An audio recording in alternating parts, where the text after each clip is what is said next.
사람이 생명을 유지하는 데는 중요한 생리작용이 우리에게 있어야 됩니다.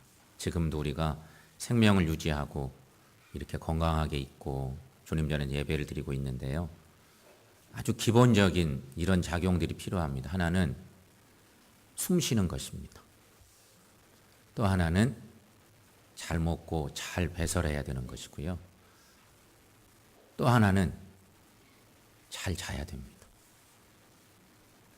3일 안 먹어도 배는 고프지만 견딜만 할 수 있는데 3일 안 자면 사람이 제정신이 아니랍니다.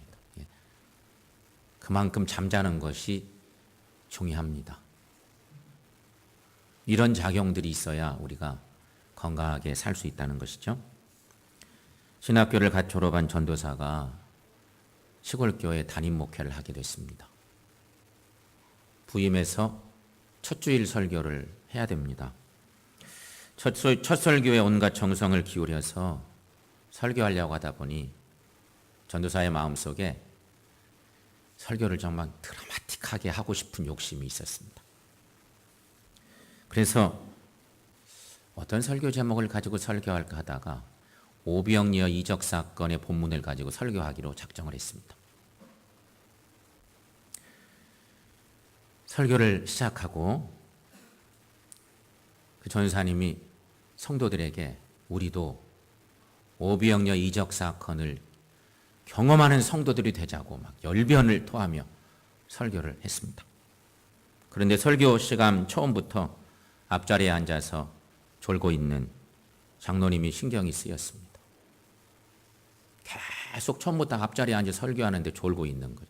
신경이 자꾸 쓰여서 그만 실수를 하고 말았습니다.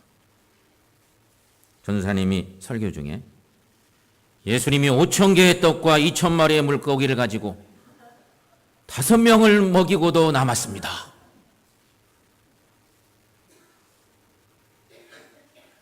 그렇게 막 나도 모르게 전도사님이 설교를 한 거예요.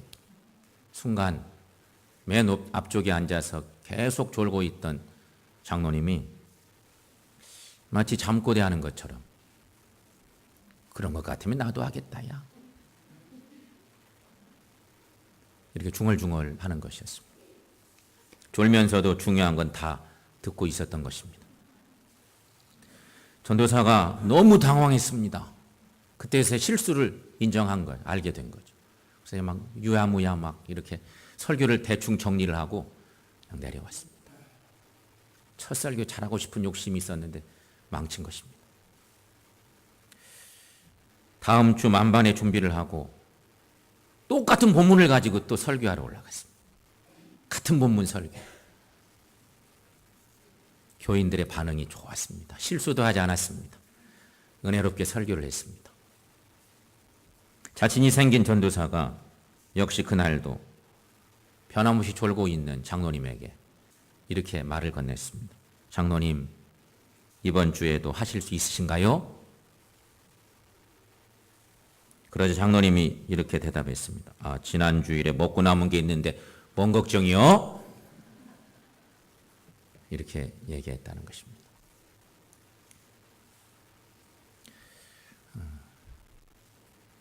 졸음과 관련된 우스운 얘기죠. 지도 하나 올려볼까요? 요즘 지도를 자꾸 보는데요. 사도 바울이 3차 전도여행을 하던 중에 드로아 지방에서 있었던 이야기가 오늘 본문 이야기입니다. 성경의 드로아는 우리가 역사책 공부할 때, 세계사 공부할 때 많이 들었던 이야기. 트로이 전쟁의 본거지. 트로이 목마 이야기. 이런 거 얘기할 때 나왔던 지명이 트로이인데 성경은 드로아라고 기록되어 있습니다. 그곳이 그곳입니다. 바울은 드로아에 머무는 일주일 동안 열심히 말씀을 강론했습니다. 그리고 떠나기 전날인 주일에는 신자들과 떡을 떼며 밤이 늦도록 강론을 합니다. 일주일 머무는 마지막 그 여정인데 말씀 잔치가, 말씀 축제가 벌어진 것입니다. 그런데 이날 밤에 뜻하지 않은 사고가 발생했습니다. 유도구라는 청년이 창문에 걸터 앉아 있다가 바울의 강론이 계속되니까 그만 졸다가 추락사한 것입니다. 성경에 나와 있는 유일한 얘기입니다. 예배 시간에 졸다가 떨어져 죽었다. 여러분, 이런 일이 생기면 얼마나 난리 나겠습니까? 그러나 바울 사도의 성령의 능력을 힘입어서 바울 사도가 성령의 능력을 힘입어서 유도고를 다시 살려냅니다. 그래서 드로아 교회는 살아계신 하나님의 능력을 체험하는 중요한 은혜의 날이 되었다. 이게 오늘 말씀의 줄거리입니다. 오늘 본문을 놓고 한번 생각해 보십시다. 유두고라는 청년이 왜 이렇게 떨어져 죽는 일이 생겼나? 혹시 내가 유두고 같은 모습은 아닌가? 예배 공동체 속에 내가 유두고는 아닐까? 나의 신앙을 점검하며 은혜를 나누어 보시기를 바랍니다. 첫 번째 생각할 거, 주일에 대한 묵상인데요. 주일은 예수님의 죽음과 부활을 기념하는 날이다 하는 것입니다. 오늘 본문 7절의 시작이 이렇게 시작됩니다. 그 주간의 첫날에 우리가 떡을 떼려 하여 모였더니, 이렇게 말씀이 시작됩니다.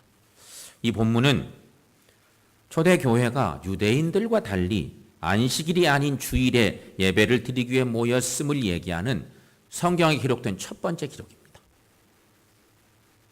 이거 참 중요한 자료입니다. 고린도서에도 또 나오지만 딱 2번 나오는 성경의 기록 중에 첫 번째 기록이 바로 오늘 본문의 시작 부분 얘기입니다. 그렇다면 여러분, 초대교회 성도들은 유대인들이 주축을 이루고 있었을 텐데 교회 구성원이 대부분 유대인들이었어요. 그런데 왜 안식일이 아닌 주일을 거룩히 구별하여 예배를 드렸을까 하는 것입니다. 우리는 그 이유를 압니다. 이 날이 주님께서 부활하신 날이기 때문입니다. 누가복음 24장의 복음서의 예수 부활 얘기를 우리가 잘 아는데, 누가복음 24장 말씀 1절에 3절 말씀인데 거기 한번 읽어보겠습니다. 안식 후 첫날 새벽에 여자들이 그 준비한 향품을 가지고 무덤에 가서 돌이 무덤에서 굴려 옮겨진 것을 보고 들어가니 주 예수의 시체가 보이지 아니하더라. 아멘. 오늘 본문에는 그 주간의 첫날이라는 기록이 있죠. 그리고 누가복음 본문은 안식 후 첫날, 다른 표현이지만 같은 날입니다. 이 날이 같은 날입니다. 그래서 초대교회 성도들은 주님의 부활을 기념하기 위해서 이 날 모였고, 이 날이 나중에 주일로, 주님의 날로 명명되는 것입니다. 그런데 오늘 본문을 보시면 초대교회 성도들이 이 날 모인 이유와 관련해서 기록해 되어 있습니다. 떡을 떼기 위해서 모였다고. 주간의 첫날에 모였는데 떡을 떼려 하여 모였다고. 이렇게 말씀하고 있습니다. 떡을 뗀다는 것은 우리가 잘 압니다. 그리스도께서 제정하신 성만찬을 얘기합니다. 그냥 떡잔치 하려고 모였다는 얘기가 아니에요. 성찬에 참여하려고 모였다는 얘기죠. 그리고 이 성만찬은 그리스도의 십자가 사건을 기념하기 위해서 예수님께서 특별히 제정하시고 명령하신 거룩한 예식입니다. 그러니까 한마디로 말하면 초대교회 성도들은 교회가 생긴 지 얼마 안 됐는데 주일날을 무척 귀하게 여겼다는 것입니다. 주일날 모이는 것에 목숨 걸었다는 얘기예요. 여러 가지 복잡한 일 많아도 주일날은 꼭 모여서 예배하는 매우 예배에 열심인 교회를 얘기하는 것입니다. 그렇다면 여러분, 오늘날 예배는 어떨까요? 초대교회는 주일 예배를 이렇게 소중히 여기고 집중하고 예배의 본질을 회복하려고 노력하는 이런 모습이 놀랍게도 있었다는데, 오늘날 예배는 어떻습니까? 이런 핵심적인 의미가 점차 희석되는 대신 인간적 요소들이 예배의 중요한 자리를 차지하고 있는 것이 현실적이기도 합니다. 성도들 중에는 주일의 의미를 잘 모르고 단지 휴일이기 때문에 모이는 정도로 알고 있는 사람들도 상당히 있습니다. 신앙생활 하면서도 주일이 뭔지, 왜 주일을 귀하게 여기는지 별로 배운 바도 없고 중요하게 인식도 못하고 사는 것입니다. 그러다 보니까 주일날 내 가정에 조금 하는 일만 생겨도 구별하지 못하고 그날하고 연결시켜서 뭐 하고 이번 주에도 빠지고 다음 주에도 또 못 나오고 막 이러면서 막 그런 일이 생기는 거. 하지만 주일은 주님이 부활하신 날, 매우 특별한 날이라는 거죠. 그리고 성찬식 역시 특정한 날에만 행해지는 특별 행사가 아니고 정말 소중한 성찬 예식인 것입니다. 그런데 성도들은 이것을 잘 모르고 지내는 경향이 많아요.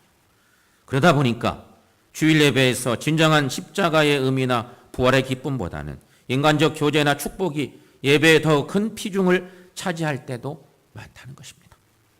하지만 여러분, 십자가는 하나님께서 인간을 위해 죽으신 유일회적인 사건입니다.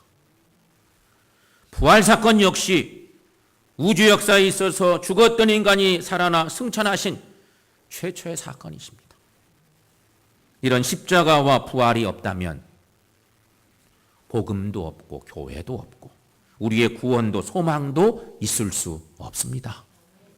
그러므로 여러분, 성도들은 주일 예배로 모일 때에는 그 무엇보다도 부활의 기쁨과 십자가의 신비를 깊이 묵상할 수 있어야 합니다. 성도 여러분, 부활의 기쁨과 십자가의 신비에 감사하며 온전한 예배로 나아가는 우리 모두가 될 수 있기를 축원합니다. 두 번째, 오늘 말씀에서 묵상할 수 있는 것, 성도는 하나님의 말씀 듣기를 사모해야 한다는 것입니다. 오늘 본문 7절의 하반절 말씀에 이런 말씀이 있습니다. 거기 함께 읽어보겠습니다. 바울이 이튿날 떠나고자 하여 그들에게 강론할세 말을 밤중까지 계속하매. 아멘.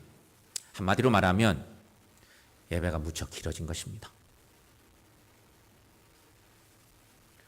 내일이면 바울이 떠나야 하기 때문에 바울의 강론이 주일날 밤이 깊도록 계속되었다는 얘기입니다. 특별 집회를 일주간 하는데 주일날 마지막 주일까지 온 거예요. 그냥 길어졌어요. 바울이 이제 드로아를 떠나면 또다시 드로아에 올 수 있다고 기약할 수도 없습니다. 그래서 바울은 온 힘을 다해서 성도들에게 복음을 가르치고자 했던 것입니다. 또한 드로아 성도들도 이날이 지나면 다시 바울의 설교를 듣지 못할 수도 있는 것을 압니다. 그래서 성도들도 시간이 오래도록 자리를 뜨지 않고 바울의 강론에 귀를 기울이고 있습니다. 드로아 교회 성도들에게는 하나님의 말씀을 사모하는 간절함이 무척이나 컸다는 것입니다. 남다른 말씀 듣는데 사모하고 열정을 불태운 그들입니다. 이런 드로아 교회 성도들의 말씀 듣기를 사모하는 열정과 오늘날 이 땅의 성도들의 말씀 사모함은 비교가 많이 된다 생각이 됩니다. 나를 중심으로 요즘 교회 현장을 보면 그런 이해들을 할 수 있는 거죠. 여러분, 오늘날 예배의 설교 시간은 20-30분 정도 우리가 생각합니다. 보통 그렇죠. 조금 특별한 예배를 드리는 교회라도 1시간을 넘지 않는 설교입니다. 주일 예배를 놓고 보면. 이게 일상화되어 있습니다. 왜 그럴까요, 여러분? 왜 갑자기 예배에, 더군다나 개신교회는 설교가 그렇게 중요하다고 얘기하는데 왜 설교가 20분, 30분이고 길어봤자 1시간 내외이고 왜 그렇게 됐을까요? 왜 이런 현상이 나타났을까? 이유는 여러 가지 생각해 볼 수 있겠지만 예배 이후에 성도들의 시간 관리 때문입니다. 우리가 그만큼 바빠요. 주일날도 예배 끝나고 나면 내가 계획이 있어. 오늘날 갑자기 목사의 설교가 길어져가지고 30분, 40분, 1시간이 가는 거야. 그러면 교인들의 마음속에 막 불안해요. 목사님 말이야, 지금 예배 끝나고 내가 중요한 장소가 있는데 이게 뭔가 막 이러면서 투덜투덜 대기가 쉬워요. 이게 요즘 그리스도인들의 행태인지도 몰라요. 우리의 시간이 그렇게 흘러가고 있어요. 그래서 시간이 예배는 1시간이어야 돼. 요즘 우리의 통념 속에. 그런 게 생겼어요. 그런데 과거에는요, 설교 시간이 매우 길었어요. 설교의 황태자라 불리는 스펄전 목사, 영국의 스펄전 목사는 한 번 설교하면 2-3시간씩 설교했대. 어떤 데는 하루 종일 설교한 때도 있었대. 공예배에서. 우리나라 선교 초기에는요, 한 100여 년 전에 우리나라 교회, 우리 조상들 10시간씩 하나님의 말씀이 전해지는 것이 보통이었다. 성도들은 먹지도 않고 말씀을 들으면서 잠시도 자리를 뜨지 않으려고 노력합니다. 그때는 상황이 그런 거죠. 예배 한번 드리려면 막 10리, 20리 걸어와야 돼. 주일날 한번 예배 드리려도 목사님 한 번만 만날래도 너무 힘든 거야. 그러니까 와서 말씀 듣고 오랫동안 은혜 가운데 있고. 그런 게 우리 조상들의 모습이었어요. 요즘은 그런 것이 이상하게 많이 바뀌었어요. 우리 계획대로, 시간 계획 따라서 예배도 탁탁 정해 있어야 돼. 그러면서 우리가 말씀 중심에서 많이 멀어져 간 것이 사실이에요. 그러므로 여러분, 분명한 것은 그 당시 하나님의 말씀을 사모하는 성도들의 마음이 엄청나게 컸다고 하는 것을 여기서 볼 수 있어요. 성도 여러분, 우리에게도 말씀에 대한 열정이 있고 말씀 듣는 일에 사모함이 있기를 축원합니다. 말씀이 무엇입니까, 여러분? 말씀은 그 안에 참 생명이 있습니다. 그 말씀 안에 참 구원이 있습니다. 그리고 인생을 살아간 우리들에게 영적인 참 지혜를 주십니다. 시편의 말씀들, 시편 119편 50절 그리고 105절 말씀, 우리가 잘 아는 이런 말씀들이 있습니다. 여러분 그 말씀 함께 읽어보겠습니다. 이 말씀은 나의 고난 중에 위로라. 주의 말씀이 나를 살리셨기 때문이니이다. 주의 말씀은 내 발의 등이요 내 길의 빛이니이다. 아멘. 성도 여러분, 늘 말씀 듣는 자리를 사모하십시다. 그래서 늘 은혜와 생명이 넘치는 삶을 살고 말씀에 의지해서 바른 인생길 살아가시기를 축원합니다. 세 번째 또 하나 생각할 것, 성도는 영적으로 나태해지면 멸망한다는 것입니다. 지난 1회 동안 행해진 바울의 강론은 우리가 생각해 보면 무슨 설교를 했는지 성경은 얘기하지 않지만 오늘 본문 바로 앞에서부터 보면 바울이 드로아에 와서 2일간 머물렀습니다. 그리고 집중적인 강론이 시작됐습니다. 말씀 잔치가 행해진 거예요. 보나마나 바울이 다시는 드로아에 올 수 없는 상황을 자신이 더 잘 알아요. 그래서 설교할 때 정말 마음을 쏟아서 설교했을 거예요. 이 어려운 시대를 살고 있는 그리스도인들을 향해서 여러분, 예수님을 이렇게 믿읍시다. 말씀 안에 이렇게 거합시다. 예수 안에 생명이 있습니다. 부활의 확신을 믿고 삽시다. 이런 설교들을 막 강력하게 했을 거예요. 자세한 신앙의 삶의 어떤 실천적인 이야기까지 그렇게 설교했을 것입니다. 모든 사람들이 바울의 말씀을 사모하였기 때문에 마지막 날에는 강론이 밤중까지 계속되었습니다. 그래서 위타락에 불들도 많이 써놨다. 밤이 되어 가니까 불들을 많이 써서 어두워서 불편할까 봐 있는 불들을 다 키워댔을 것입니다. 밤이 됐지만 환했습니다. 그리고 계속 말씀이 선포되었습니다. 이날 밤은 말씀을 전하는 이나 듣는 이가 함께 은혜를 나눈 시간이었습니다. 그야말로 말씀 잔치, 천국의 은혜를 함께 체험하는 축복의 자리, 모두가 하나 되어서 은혜의 자리를 만들고 있었습니다.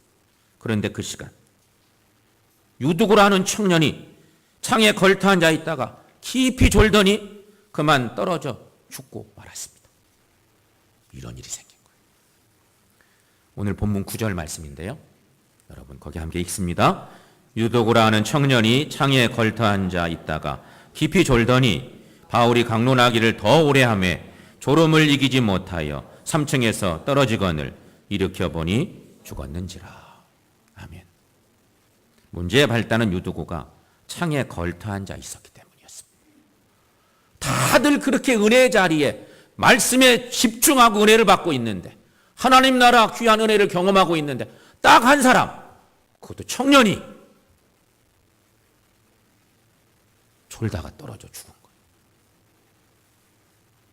여러분, 창에 걸터 앉았다. 이 창이 이게 높은 예배당이었는지 요 위쪽에 창틀이 있고 콕 위에 하필이면 걸터 앉아 있어요. 창틀에 걸터 앉았다고 하는 것은 그의 귀와 눈이 절반쯤 걸터 있는 거죠. 예배당에 들어왔으면 예배에 집중해야 되는데 창틀에 걸터 앉아 있는 거예요.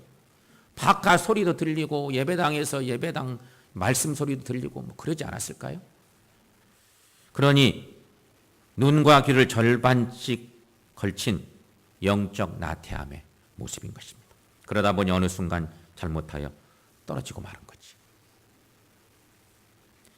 창문에 걸터 앉아서 그 마음이 교회의 반, 세상의 반, 이런 상태인 것이죠. 유두고의 문제는 창틀에 걸터 앉아있는 그것이 문제입니다. 하지만 여러분, 우리의 영적인 자리는 적어도 주님 예배하러 왔고 말씀 들으러 왔다면 우리의 영적인 상태가 어때야 되는지 분명히 합니다. 교회 안에 있어야죠. 철저히 주님 안에 있어야지. 그런데 그러지 못한 거였습니다. 귀도 하나님을 향해서만 열어두어야 합니다. 우리의 영적 상태가 창문 밖, 교회 밖, 신앙 밖의 소리에 귀를 기울이고 신앙의 자리가 창가에 걸터 앉아 있다면 얼른 건강한 자리로 찾아와야 됩니다. 그것이 필요한 것입니다. 예배당 창문 틀에 걸터 앉아 있는 신앙은 위험스럽습니다.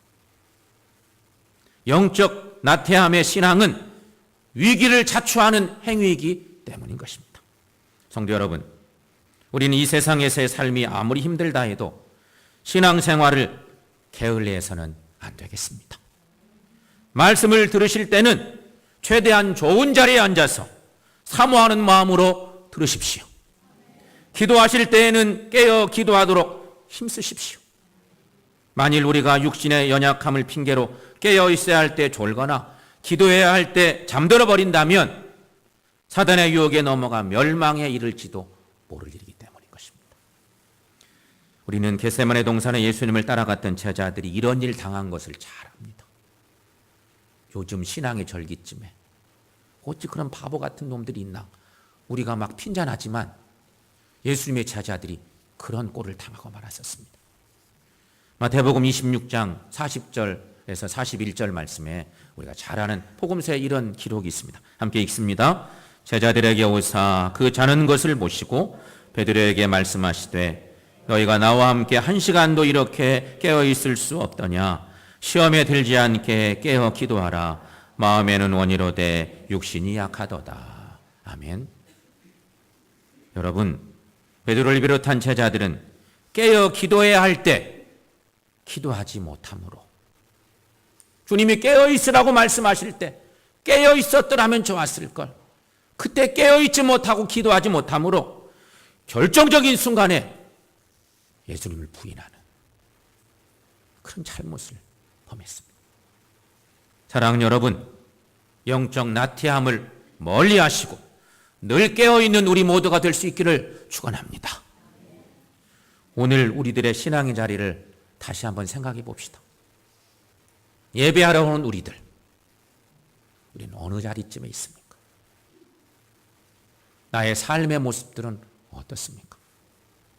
주일 예배를 통해서 부활의 기쁨과 십자가의 신비를 늘 묵상하며 예배하는 우리 모두가 되시기를 축원합니다.